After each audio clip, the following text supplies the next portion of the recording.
Yeah, watch it. It's bottoms in We view. have a soft sediment layer as we're approaching.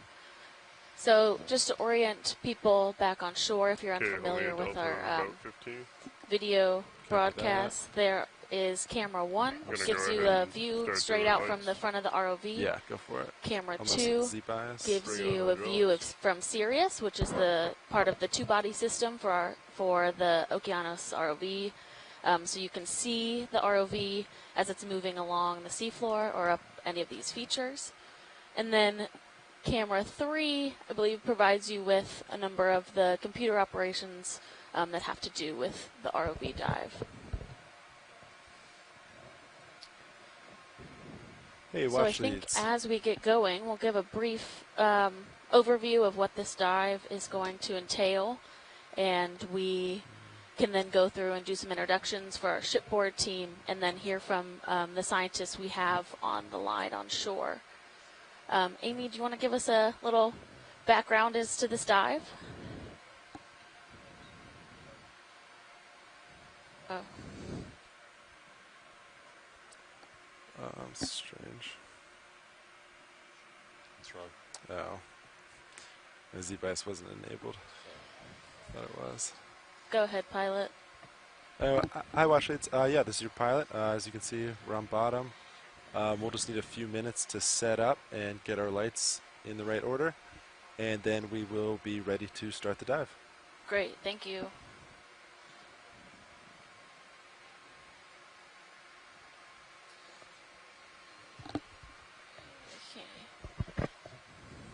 As a habitat for of area of particular concern. And so we're going to, once we get all of our systems a go, we're going to start working our way towards one of these mounds that is thought to possibly be part of this kind of million mounds area of coral and sponge habitat. So we're going to work up and then work our way up one of the mounds and then kind of go along the top of the ridge. And hopefully we will be seeing a lot of great deep sea coral species. Thanks, Amy. So as we set up, I think it could be a good chance for us to do our introductions for our shipboard scientists, and then we can open up the floor for anyone we have on the science line. So my name is Alexis Weinig. I am the biology lead for this expedition. I'm a PhD candidate at Temple University, and I do most of my research around deep sea corals and coral habitats. So I'm excited to see what we find out here. It's my third cruise back to the Atlantic, so hopefully more and more diversity that we're starting to see. And my name is Amy Wagner, and I'm an assistant professor at Cal State University, Sacramento. I am the geologist for this leg of the cruise, and my main area of focus has been paleoceanography and paleoclimate. I've used different types of proxies to try to understand changes in the ocean. This is my first ROV cruise that I've been on. I have participated in one Alvin cruise, and I'm just really excited to see both the geology and take a closer look at some of these mounds, and also, you know, I still love all the squishy critters, so it should be fun. So target bearing is 17. Okay. Copy that. Who else do we have online here? Shipboard. Shannon's away right now, but so we'll come back to her when she gets back. We can. Sorry, 173? Yes. We're looking at? Yeah, I'll go there. Copy that. The pilots or the ROV folks are a little busy right now, so we can come back to them. The image on the Yeah. primary camera So if we have looks a lot anyone on the cleaner science than line, I if would you'd like to expect. introduce yourself and give us your And I wondered if institution the as well, temperature may have changed. this would Can be a you great maybe time for pop that the as chart we up there real head quick? towards our Quick first check. target. Go to 30 meters. You're kind of behind. Hey everybody, this is Eric Okay. Cortez. I'm a professor at Temple University, and I am a deep sea ecologist. So you want the hydraulic arm back up so we deep can sea corals color and cold balance? seeps mostly. If I can, if it's okay I'm with you guys. excited to see what's here. Thanks, Eric. Hi, this is Tara Harmer from Stockton University in New Jersey, Yeah, it's and I am interested more green than in it's ever been. deep-sea But it was benthic perfect invertebrates. when we were up in the did Great the to balance. have you, Tara. Okay, I guess. And hi, this is pilots Tim will be okay Schenk. with it. I'm a Watch deep the sea video. biologist Yeah. at the Woods Oceanographic If it's that Institution. bad. I'm interested in coral community ecosystems Lars. their Just function, kinda hold, diversity, hang out. biogeography, Watch leads. focusing a lot on the connectivity and evolution of the ecological interactions of associate fauna, epifauna on corals with their hosts. Sorry, do you have me watch? And really looking forward to this trip. Great. Thanks, Tim. You might be muted. Yeah, I can't hear you, Watch lead. You might be muted. Hello, everyone. This is Ren Salgado. I'm Just to let you know, we got down to the speaking bottom. to you from the NOAA Charleston ECC. This is about the fourth time that we've done this. No. And I'm a marine ecologist here in NOAA Charleston. And we have students here and various team members. And we're all very excited. We are interested in deep sea corals and sponges to promote habitat mapping here in the southeast region. Great. We're so excited to have you guys at that ECC. Close. It's 5.8. Copy. I'll leave it there, and then yeah, feel free to adjust. Hi, this is Chip Collier with the South Atlantic Fishery Management We also Council. have lasers. I am a biologist working with them, and Lasers are one of the leads for our management off. plan looking at this CHAPC, or the coral habitat area of particular concern. And what we want to do is make sure that the areas that we're out there protecting with these managed areas are actually functioning and doing the things that we want by protecting these important coral habitats and the species associated with them. And then I can also move the lights. Great. Thank you. Do you want to do starboard? Hi, this is Adrienne Copeland. I'm with NOAA's Office of Ocean Exploration and Research, put and the I'll be lights the back. web coordinator for this expedition, managing all the web content that you'll see online on oceanexplorer.noaa.gov. Yeah, thanks so much for all that work, Do you Adrian. want to do that while you're doing this, or do you want If you don't mind. Yeah. Yes, please. Thank you. And I'm Rachel Goldborough. I'm on the comms team at NOAA's Office How of does that look, video? Ocean Exploration and Research Come as in well. tight. She's also That's good. here in Okay, and the then we'll service get lights on it. I'm going to cap the camera and check the box. And I'm Alright, Herbert do you Levitt. want the lights I'm an first? intern You can go ahead and turn them on. I'll Rebecca just do College, that while you get the interning orange in at the place. Office of Ocean Exploration and Research, and I'm just also going to iris down calling while in you're from turning on the ECC lights. in Silver Spring. Yeah. Welcome.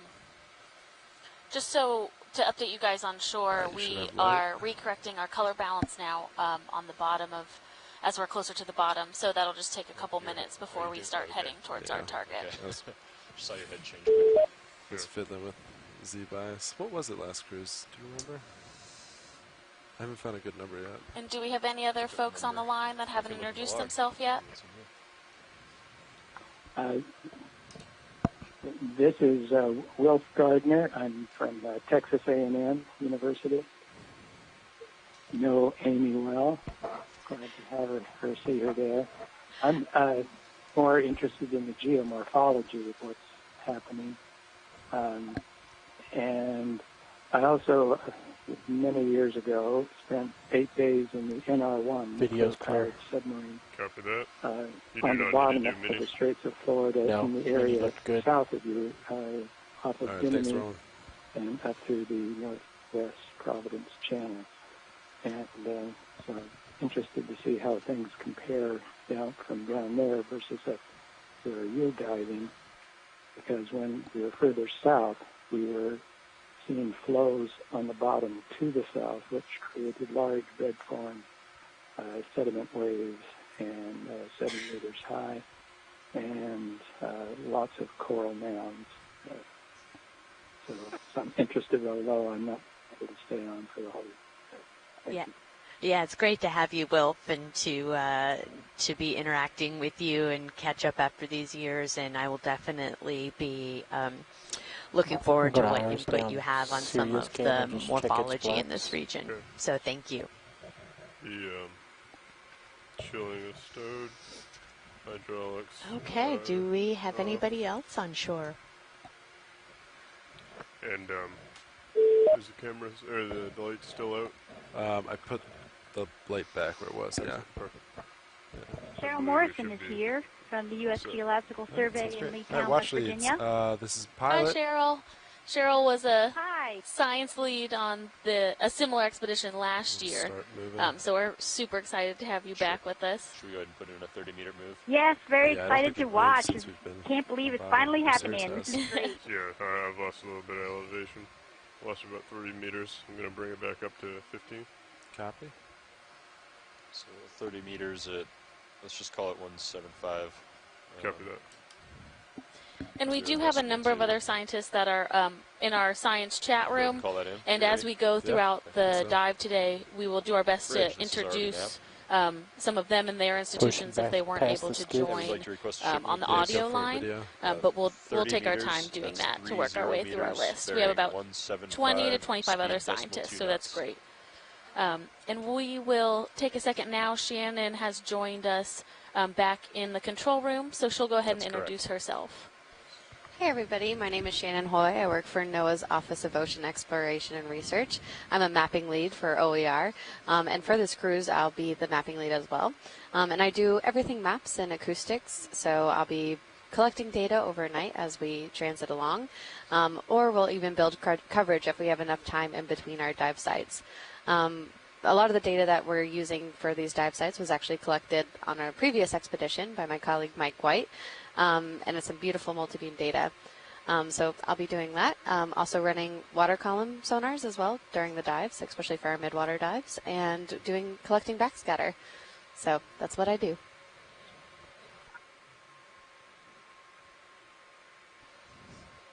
Thanks, Shannon. That's great. We're super excited to have you on board. I believe we are still in the works of starting to set up, so we will continue to take any comments from shore and then head towards our dive target when our ROV team is ready. Watch leads. This is Pilot. Watch leads. This is Pilot.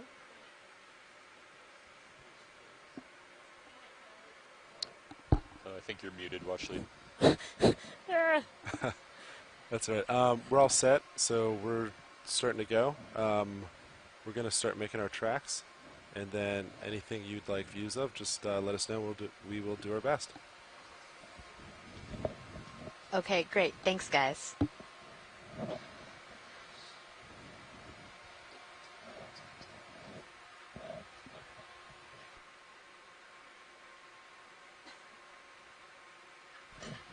All right, so we just got the word that we are actually underway. We're making our way towards our second waypoint.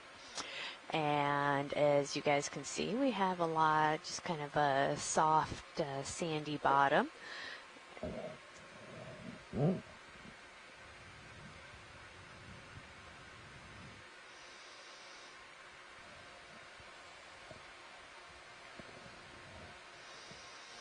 can see that we have some kind of pancake-like urchins that see Kenneth Sulak, please correct me if I'm saying your name wrong, has chimed in and talking about some of the Layback has decreased a little bit to 190 meters. being a habitat for some of these juvenile cusk eels, and appreciate that. So there we go, one of these kind of urchins that's hanging out down here. Something to keep in mind.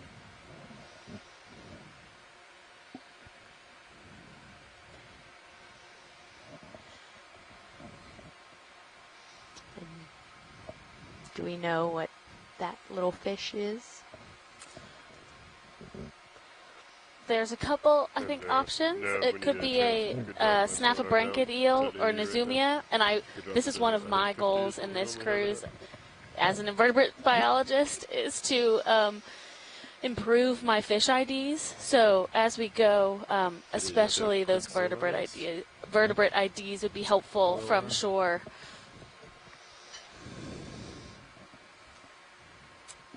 Oh yeah, look at him. And we have some That's small I didn't know if octocorals, you it heard looks me. If like, you could drop my sonar down. just It's at above 80 right now. Sure. You could drop it to Back about Yeah, 50. sorry, I did not that hear you. fish Just as a- well. I understand. Other Yeah. So volumes. Sanafa They're pretty Brinket low. from Cheryl Morrison with USGS. Thanks, Cheryl. 50 meters.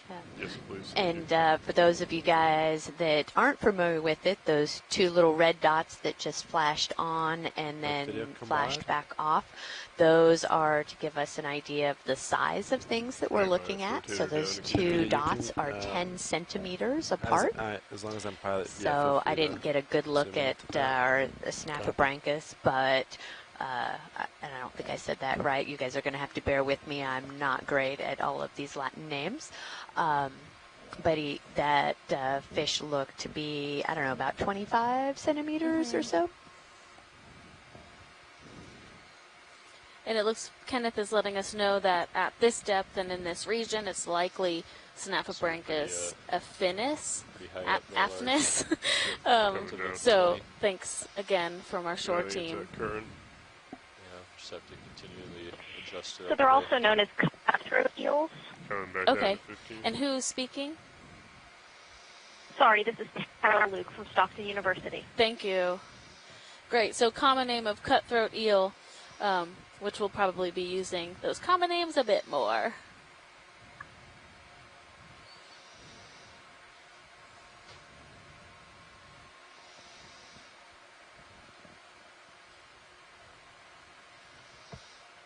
Thank you, Bridge. Pilot's move is complete. Copy.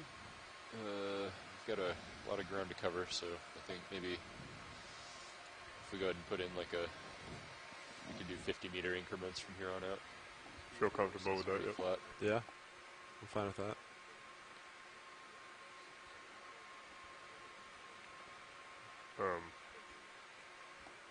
Also, I've not really seen anything come up in my sonar. Is that... I feel like that's not normal. Or is it just because it's so flat?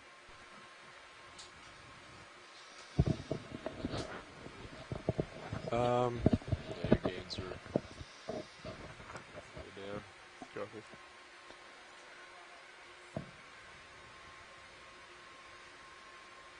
Can we maybe tilt up to get a wider view? Yeah, just have to keep an eye on your Yeah, altitude. yeah, I Will think I do. can do that. That's better. I'm going to go ahead and call in 50 meters at 175. Copy that. 175, 50 meters. Sounds good. So as you guys on shore can see, we are heading towards this the is our nav. mound. So we do have a little bit of ground We'd to like cover. to put in a ship move So of we'll 50 sort of be meters. seeing That's some of 50 the meters, same bearing type 175, of speed decimal bottom 2 for knots. right now. But if you guys, I appreciate those of you that have been adding things into the C-tube. I've seen a lot of that kind of stuff already, Copy. which is great. And if you have anything that you want to add or things that you want us to go take a closer look at that seems something that we haven't seen before, please just let us know. Otherwise, we're going to cruise on towards that mound and see what we see.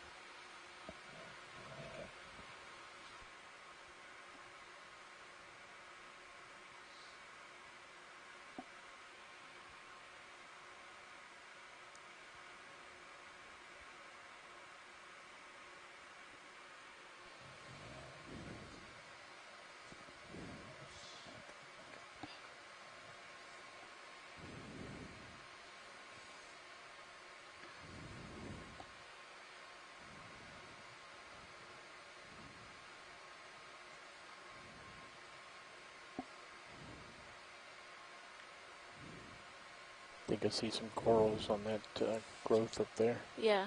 Let's see. Oh yeah, the background. Pilot, this is Watch Lead 1.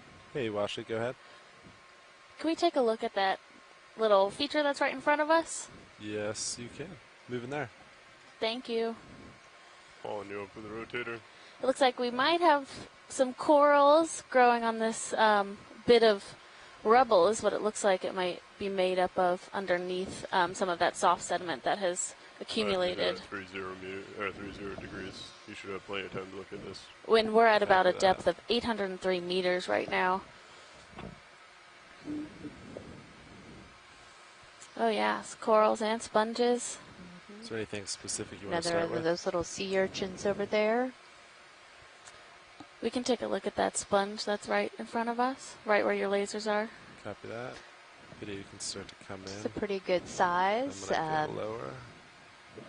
As we're zooming in here to take a look Laser's at it. clear. Oh, and there's a little brittle Copy star that. that's off Yeah. the corner there, just out of range. So this definitely looks like Pilot, do you Lophilia want to rubble, just so do you want me to dead do that? Lophilia skeleton I'll do it now. that has accumulated the over thumb is kinda time easy. Much easier. and I'll let you know now if I wanna is Copy. now is creating matrix for other organisms to live, both within as well as on top of. And it looks like the sponge itself is also a nice habitat for a couple organisms. We have some brittle stars, the little pink star on the right, as well as crinoids, which are a type of echinoderm that is able to swim around with its arms and attach. Yep, and there appears to be a small little octocoral down Bottom in right. the bottom right-hand side of your screen, and then another one up on the upper left. Bottom right.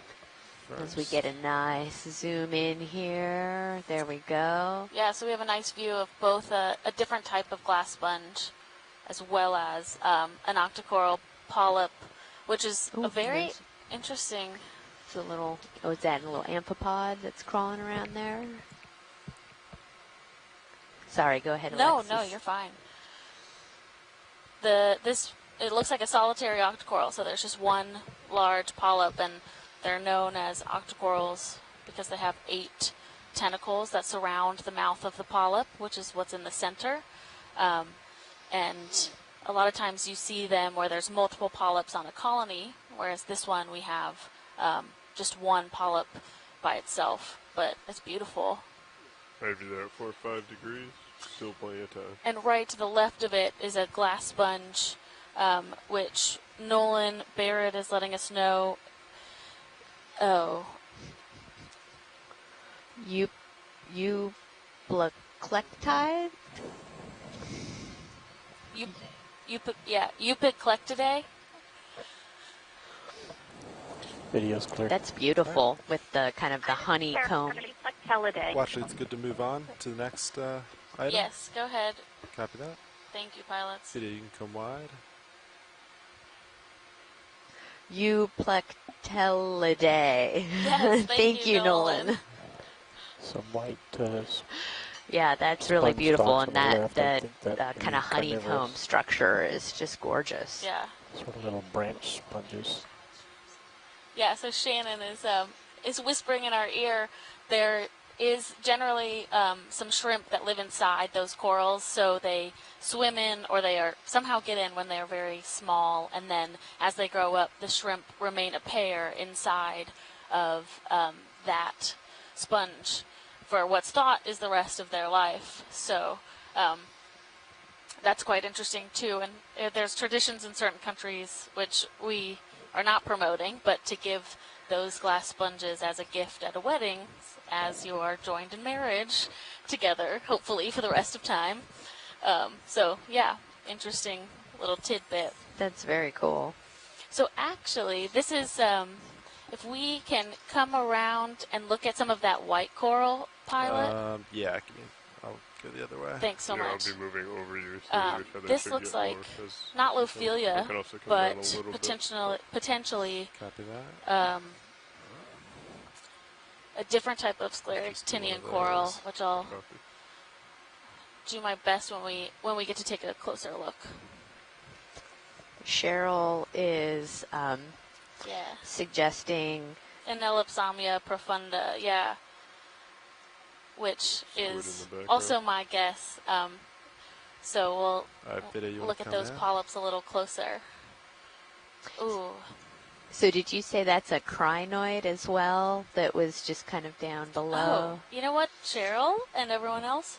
That looks like Lophilia. It just has sure a very does. structured growth form. Oh, wow. There we go. Down to keep you centered as I come over you. Yeah, copy Wow, that is beautiful. And then what is the little kind of green tree-like stuff? So on the right, there's a stalk. That's actually a hydroid. Okay. So it's a different type of cnidarian.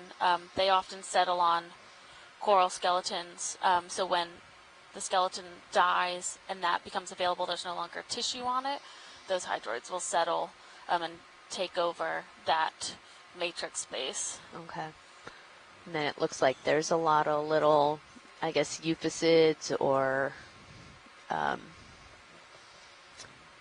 yeah, little euphisids crawling around on the hydroid. Mm-hmm.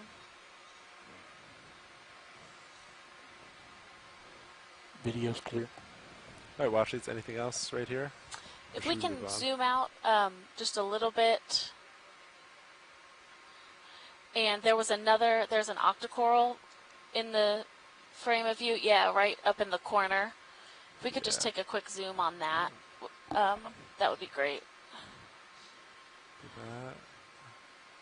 So it looks like the coral that's at the very top of this feature is a bamboo coral. So from the... are we going center or up top? Sorry, pilot. We'll zoom in on center. Copy that. All right, watch our video.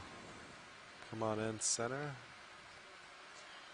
And this looks like a primnoid octocoral, which what we've been seeing in this region is more of plumarella, which is within the primnoids. At 80 degrees.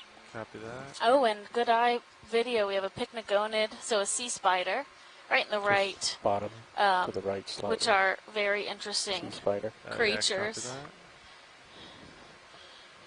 No, how much is left in that move? Video. We only have a few moments here, so this will be our last view in this area before moving on. Should be about done. Okay. Video's clear. And right behind that octocoral, there's another hydroid, so that yellow stalk is pretty Any indicative lasers as we come out? Of those hydroids. Yeah, and maybe an urchin. Do you think that's... I don't know what that is. Lasers. All right, watch leads. Ship made some headway, There's so all we're going kinds to of things push a little on here. forward and keep moving on. That white spiny thing is a Desmo sponge. Oh! Yeah. Thank you, Nolan. Looks like the ship has stopped and they just didn't haul it down, so... Do you want me to rotate clockwise and kind of, we can look at the other side of this? I was thinking just moving on because we're so Move far. on. Copy. Yeah. I agree, Got a lot of ground pilots. to We cover. should I cover agree. some ground. Yeah, copy that. Watch it. I think we're on the same page. I'm going to Keep come doing up that. a little bit Great. so you can come up over this now. And what are those that we can keep moving, pilots, but just out of curiosity, what are those yellow? They look like sponges. I'm just assuming it's another. Yeah, so they're also sponges. I think a type of hemosponge, yeah. Okay. I'm looking back at you at 93 degrees. So like a glass I'll follow you sponge. as you push Okay. forward. Copy that. Yes.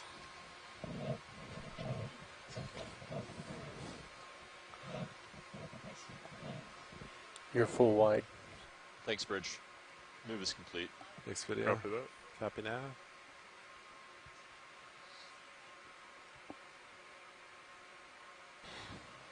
Call in another 50 when you're out ahead a bit. So this looks like Different more fish of upper that right. coral rubble See that, yeah. with sponges on it.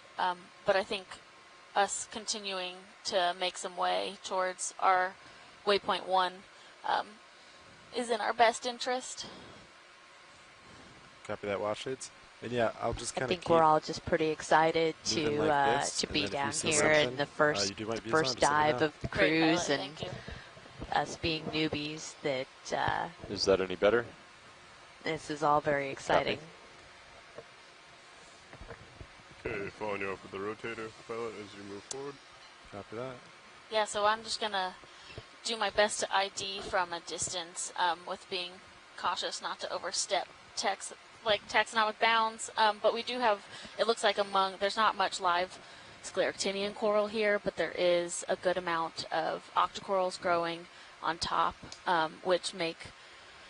so that dead skeleton is acting as habitat space for those octocorals to settle, because they generally prefer to have hard sediment or a hard surface to settle on. and then be able to grow. So that soft sediment that's in the areas where you're not seeing that coral matrix would not be ideal for them. And it looks like we have probably both some bamboos as well as some primnoid. Is a different coral, that little the pink coral. golf ball looking coral in the bottom frame is an anthomastus. We don't need to zoom on that now as we're making way, but that is another type of soft coral that we'll see pretty commonly around these areas. Beautiful pirouettes, by the way. Oh, thanks, Roland. Kind of a cool little mound. Oh. Yeah. So Nolan gave us a bit more information about the yellow sponge, which is great. All right. So it's a call it in. hectectinoid sponge. I'd be there at 3. Also known as this is ROV Ferry. Yeah, we're going to request another move of 50 meters. That's 50 meters, bearing 175, speed decimal 2. Okay. And they're normally colorless, but they will adopt a yellow color, and people believe, or scientists believe, that that color is due to a compound called uridine, which is yellow but oxidizes into a black tar when exposed to air or ethanol. Oh, okay, that makes a lot of sense. When we put them in ethanol, why those yellow sponges turn black to me now. And Nolan is from Georgia Institute of Technology. So thanks, Nolan. That's really helpful information. Great.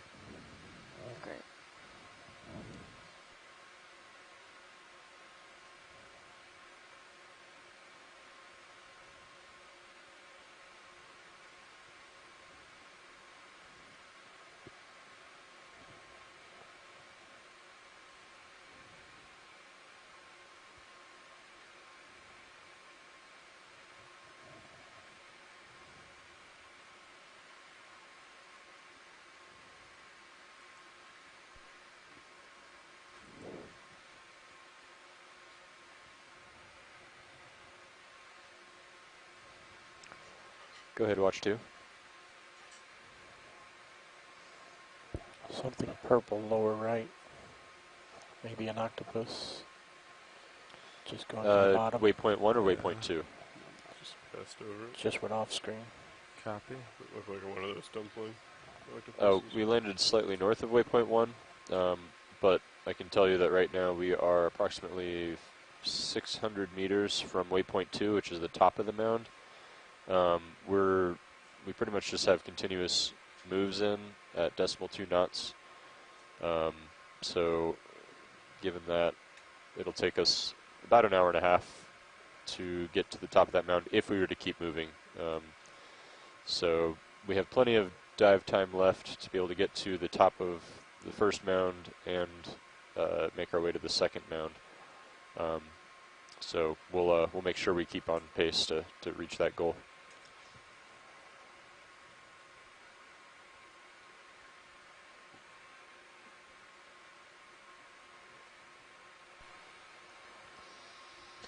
And so just got a little bit of information from our nav team. So we're about 600 meters from the top of our mound, and if we kind of just keep moving at this pace, that'll take us an hour and a half or so, and then that'll give us plenty of time to cruise along the top. But I have a feeling we'll be making some stops between here and the top of the mound. So just to give everybody a little bit of context of where we are in the dive.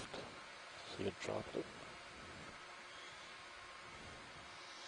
These are pretty interesting, the way that these skeletons are laid out. Like, so they're like these linear Layback has been paths consistently down around 200 the meters, sediment so mound. I think it's I wonder if that, do you think that might be current down near driven? the left edge. Amy? Co-pilot. What are you looking Yes, I believe that is correct. Sorry, I was reading some of the chat.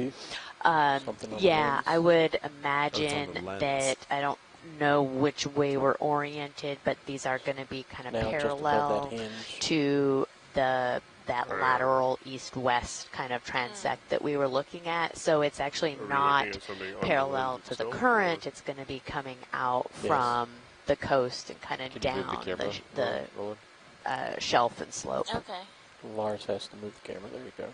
Where are we moving? Oh yeah, obviously, Lars. I can see it there on the left side. Copy. Yeah, I see it rolling. Yeah, if you put it in the black, you can see it real clear. This dead coral skeleton is actually really encouraging for what we were hoping to find in the area. So note it in the co-pilot we log. mentioned We'll earlier about the million mounds. It's a small speck. Area I mean, that could even be is something on the what we all outside of the lovingly lens, call like a piece million of dirt or mounds. There's a something. lot of different coral mounds all along this coast, and we were hoping to find kind of a more southern region of that, and that does seem to be maybe what we're coming upon. All this coral rubble is very indicative that there is live coral up around the apex of these mounds. So we'll see when we get there, but seeing this already is quite encouraging. Into that 50-meter move. Copy that.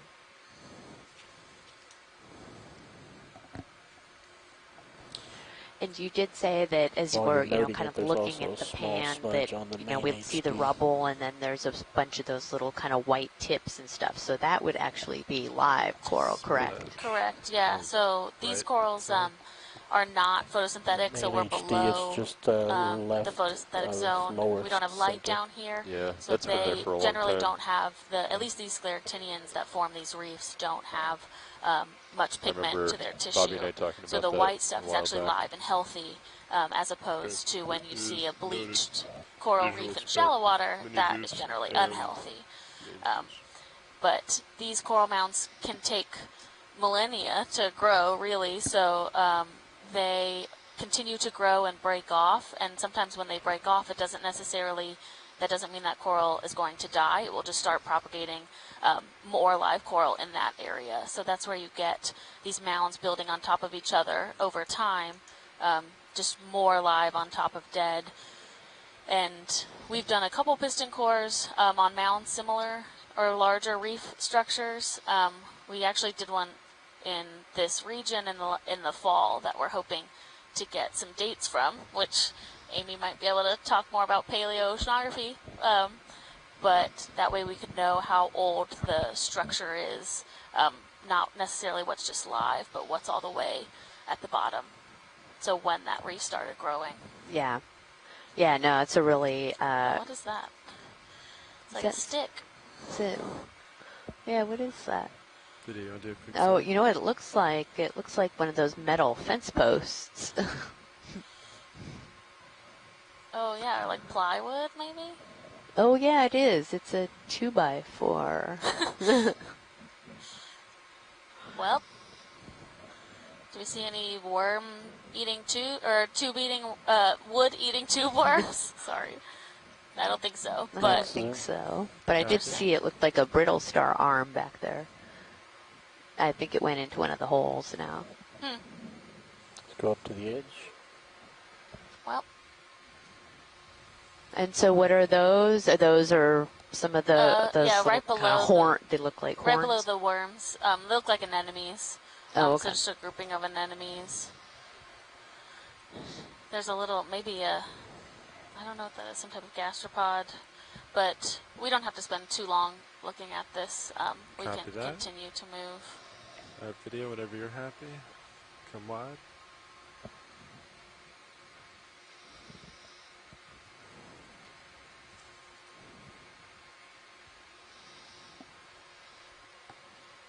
Yeah, that looks to be, again, some kind of 2x4. And, Michael Vecchione is saying probably pressure treated, which sounds about right, because otherwise I would imagine it would have broken down quite a while ago.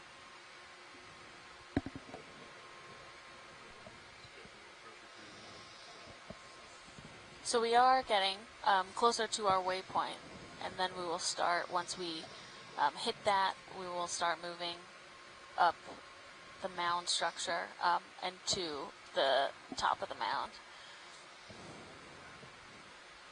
Thanks, Bridge. Move is complete. If you're comfortable, I'll just call another one in. I'd say another. You're still out ahead of me. I got you at 6-0. Stand by, Bridge. Just discussing with the pilots. I'll call up when we're ready.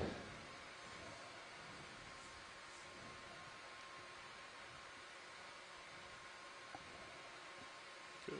Starting to sneak off to my port. Copy. I'll come back.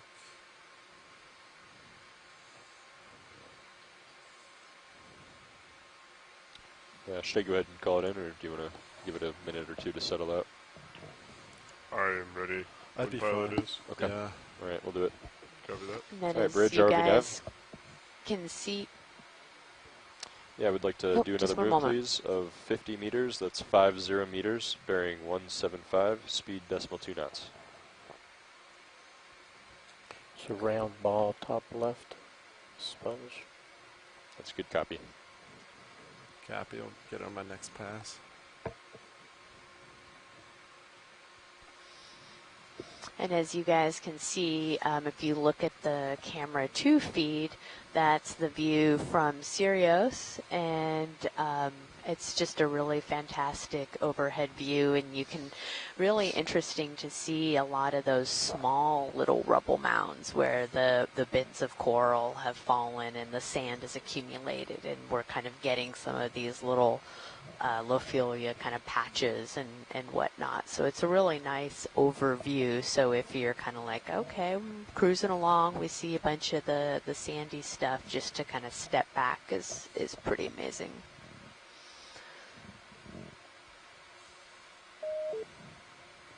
We're definitely seeing So a lot you're of these right over kind of waypoint mark right now, lateral Sean. mounds Nice. here. Yeah.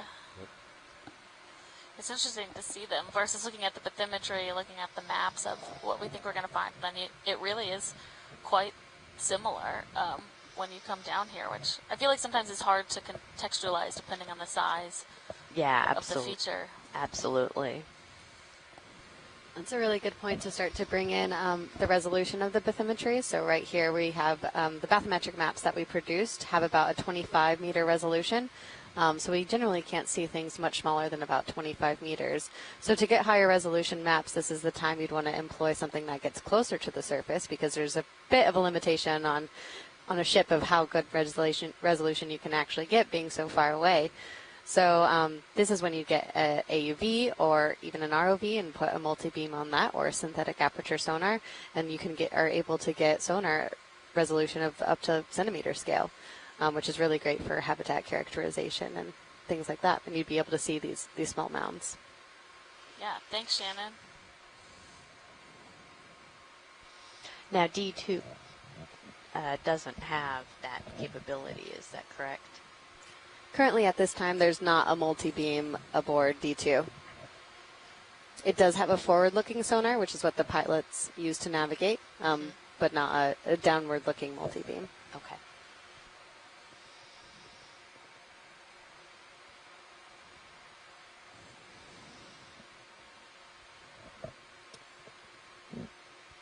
And Shannon, we are looking at about a 70-meter climb today. Is that right? Yep, that is correct. So from the base of the mound to the top of the mound, there's about 70 meters. So we'll be looking at what we see along the way up the mound, what we see when we get to the top of the mound, and then run along, hopefully, 2 of those mounds, time dependent today.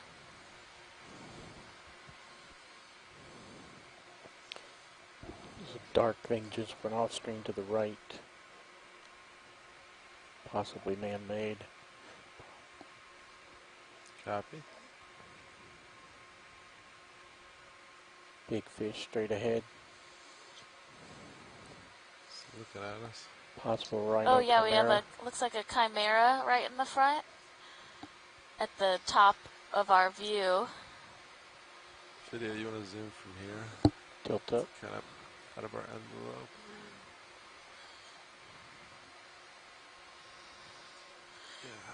Look at that. Yep, just hanging out there, wondering what's going I on. can also come up for a spin.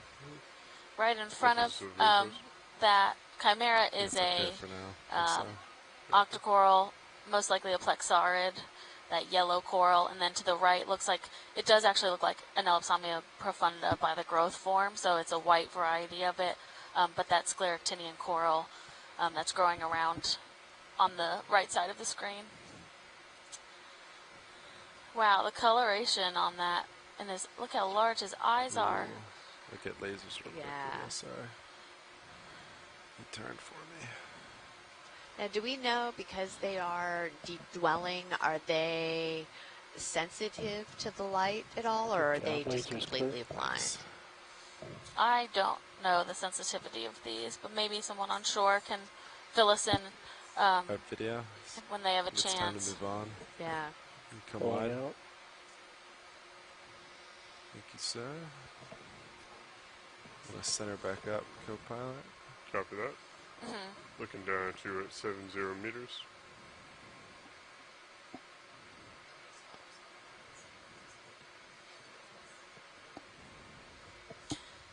Yeah, so we have a plethora of octocorals on top of some of these dead skeletons. Yeah, and a large sponge to the right.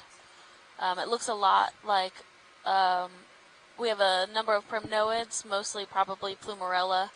So we have a partnering project along with OER called Deep Search, where, and I can talk about that at another time a little more in depth, but we've been identifying some of these corals and other organisms from these areas over the last couple of years. And Andrea Quattrini at the university, I'll think of her institution, but she has been sequencing these corals with Kathy McFadden Harvey Mudd College in California, to figure out exactly who they are, and that most of those primnoids have been Plumarella so far. Whereas in the Gulf of Mexico, we see a lot of Calagorgia. Oh, I'm not sure if that was a Thank you, chimera or Eric not. and Jill, for providing me with Andrea's institution. Tail. We'll do a quick zoom video. I do there at 5.5. And welcome Jill Burkas on our chat. She is from the USGS team. Yeah, it is. Works alongside Amanda Demopoulos, who is the USGS lead for the BOEM and OER project right Deep Search. That is kind of far. That's right, you can come back, yeah. Great video, guys. Floater.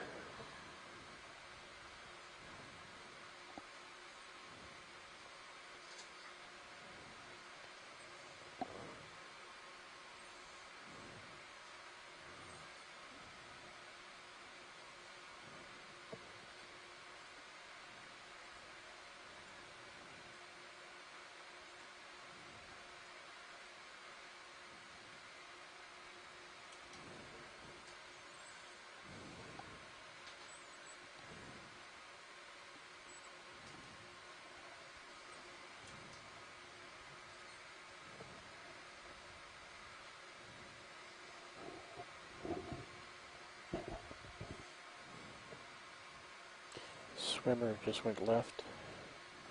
I think it was the start of a salt. Copy.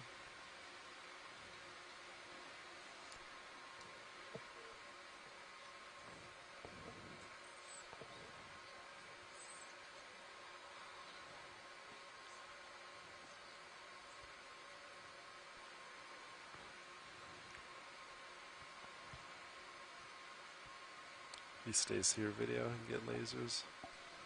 Copy lasers.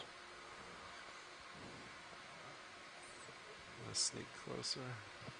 I think there's just a few more meters left in that move, but should I just call another one in as soon as they Yeah, say so it's now done? we have lasers on around the Chimera so that we can have a better idea of the size of that animal for full identification. Sorry, I turned them off when I got them. Okay. No, you're good. You're good, pilot. Copy. We'll let our video team get some really nice highlight of See if we can get real this tight to animal. that lateral line. Thanks, Bridge. Copy that. I'll wait And till in you're the done with the zoom, meantime, John, then I'll call it in. Sounds good. Shipping stop now. Enrique Saldago, or Ren, who is at, where are we looking at? At NOAA CSS, so their coral biology organization is suggesting that a lot of that dead coral matrix may appear to be mostly madrepora. Is that what you had said earlier? It's not what I had said, but it's definitely possible. I would need a couple closer looks at the skeleton itself to really make that call. But it might also be a mixture of a couple different scleractinians. We see madrepora, lophelia, and an elipsomnia all in the area. Yeah. Yeah, she's swimming away. So are they all, those are the genus, correct? And yes. So are they all of the same phylum, or are they very closely related? They are closely related. They're all scleractinian corals, so hard corals. So they're the ones forming all of that calcium carbonate skeleton. Okay, call it in. Bridge, this is ROV now. Yeah, we'd like another move, please. Another 50 meters, that's 50 meters, bearing 175, speed decimal 2 knots.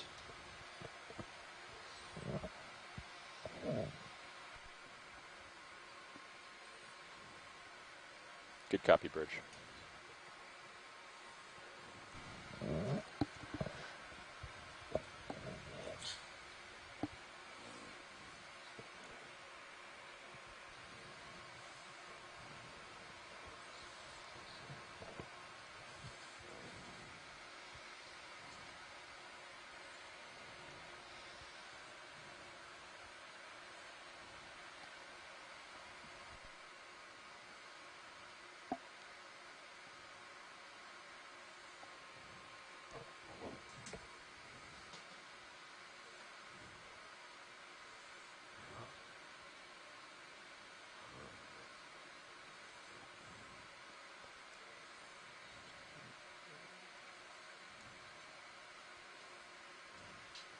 Yeah, going for it.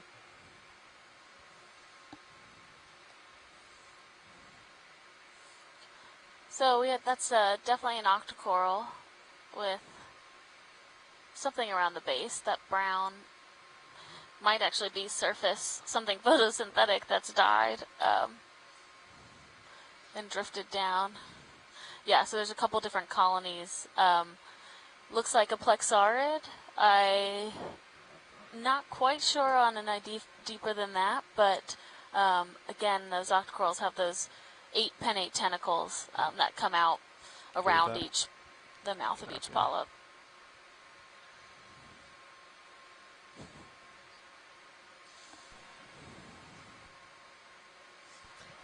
Yeah, and Cheryl just chimed in and said that, yeah, that bit of grass-looking type stuff is probably seagrass that has died and floated down and kind of got wrapped around at the base of that octocoral. Thank you, Cheryl.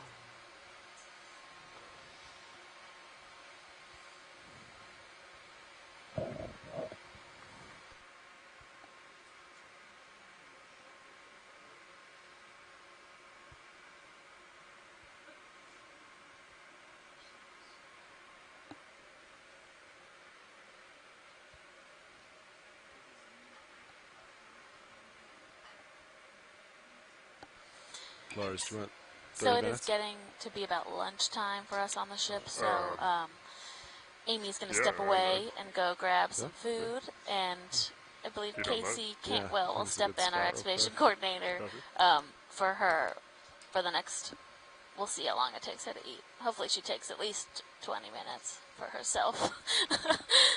It's hard, though, when you're out here. You kind of just want to scarf it and get back in.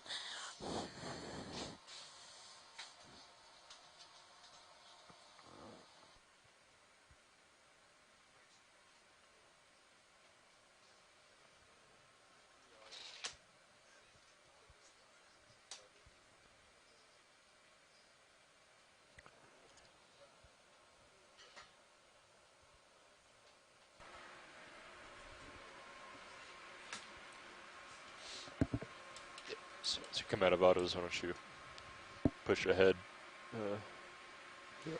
quite a bit. I always do that.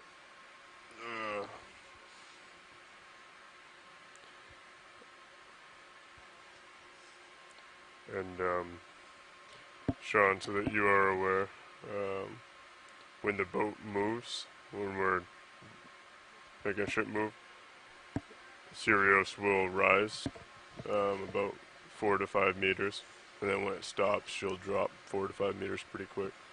Good Just due to the swing. Yeah. So as we either start or stop a move, keep that in mind. Sounds good. Pilot video okay to lose the skids? I think video's calling you, Lars. Oops, sorry. Go ahead, video. Is it okay to zoom in and lose the skid? Yes. So why don't you go ahead and make sure you're lined up with Sirius and then push ahead. Copy.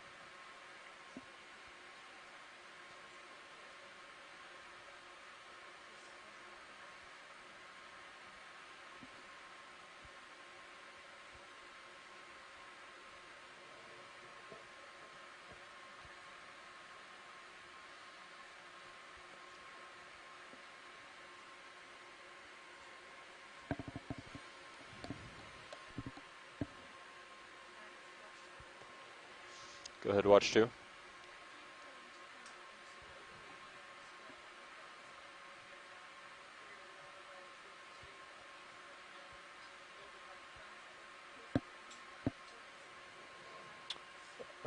Yeah, why don't you give me a second to think of what I'll say, and then I can jump on.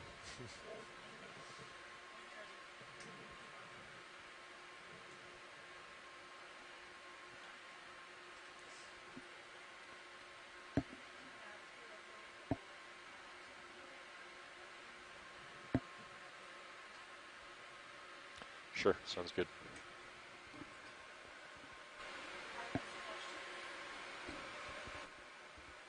Go ahead, watch 2.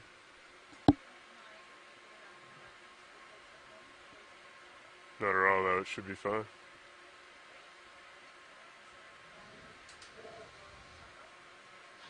Copy that. Good afternoon. My name is Lars Murphy, sitting pilot. The 4 of us in the front row and the 1 video clipper in the back are all part of the Global Foundation for Ocean Exploration. I will pass it off to my co-pilot. There, sitting in the co-pilot seat, is Sean Kennison. Sitting in nav is Dan Rogers. Over on video is Bob Knott.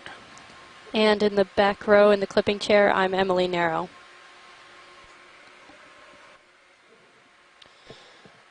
All right, so just for everybody on shore, this is Dan Rogers in nav. So currently, D2 and Sirius are approximately 500 meters north, almost due north of waypoint 2, which is the top of the mound that we are going to be climbing. It's a relatively shallow slope today, so while we are moving uphill, it might not look like it's very steep. So yeah, at this pace, we'll definitely be able to make it to the top of that mound that we're climbing, as well as traverse laterally across to the other mound that's about 200 meters to the east. It's a little bit of an unusual situation today. Right now, the ROVs are actually about 200 meters horizontally behind the ship. That's just due to the fact that we have pretty high currents in this area. We have, about a 2-knot current or so at the surface anyway, moving from south to north. That's due to the Gulf Stream. That current does decrease as we get closer to the bottom, but we're still seeing Yes, sounds good. probably close to, well, at least around half a knot of current Video, I'm at the go bottom. ahead and So push in, and if you want to come in with the zoom as we come in. we also have the winds coming out of the west at about 10 knots, With the rotator. which the ship is able to hold fine against. And yeah, we're making good pace and should be able to accomplish our goals for the dive. So we're gonna push forward a bit. There's quite a bit of current. Thanks so much, Nav. That was helpful for context, I think, for everyone. We're also just going to take a quick look at this pancake urchin that is at the top of the screen right now. We've seen a couple of them so far in this dive, but haven't really gotten a closer look. Need to do lasers, or do you want them? If you want to do lasers for now. Yeah. As I come in.